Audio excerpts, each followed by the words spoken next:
Dans mon parcours, ça n'a pas été forcément tout le temps simple. J'aime l'idée de pouvoir donner ce que moi j'ai appris, ce que moi j'ai vécu, avec le bon mais aussi le mauvais, parce que c'est pas que du bon, mais c'est pas que du mauvais non plus.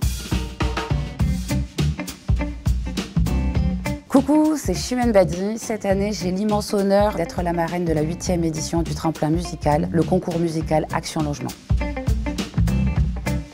L'idée de donner accès à la musique, à la culture, de pouvoir développer son art, même pour des personnes qui vivent dans les logements sociaux, qui n'ont pas forcément cet accès-là, qui n'ont pas forcément cette possibilité de venir proposer sa musique. C'est pas toujours simple. Moi, c'est ça que j'apprécie, c'est ça qui me fait plaisir en fait. C'est pour ça aussi que j'ai accepté, parce que je trouvais que d'allier la musique avec quelque chose de social, je trouve que c'est hyper intelligent. Et moi, j'aime quand on arrive à réunir. Je suis quelqu'un aussi d'hyper maternel, voilà. Donc moi j'ai ce truc de vouloir aussi protéger les artistes. Il y a ce truc de vouloir transmettre ce que moi j'ai appris en 24 ans de carrière bientôt, et de se dire peut-être qu'à un moment donné, les conseils que je pourrais donner aux artistes, eh ben, ça pourrait leur servir. C'est génial quoi, parce que je me dis je l'aurais servi à quelque chose. L'idée c'est ça aussi. Instantanément, je dirais I Wish de Stevie Wonder. Musicalement, c'est très riche. Moi, ça m'éclate. Dès que je mets I Wish, ça me met de bonne humeur, et bien d'autres titres aussi. Mais si je devais en sélectionner qu'un, je dirais Stevie.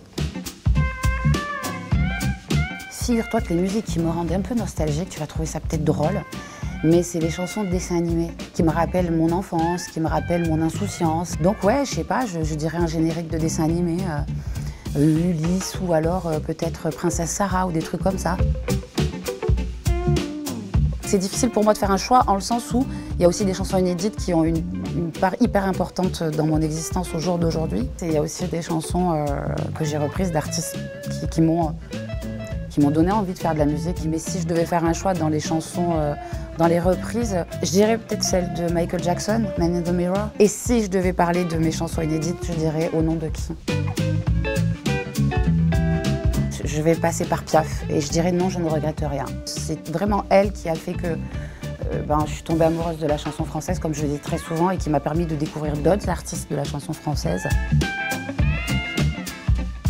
Alors, le seul conseil que j'ai à leur donner, c'est d'être en adéquation avec ce qu'ils proposent. Si c'est quelque chose qui est fort, qui est puissant en eux, qu'il ne faut rien lâcher, qu'il faut y aller. En fait, c'est tout simplement ça. Et puis que c'est quand même génial de pouvoir vivre de sa musique, quoi.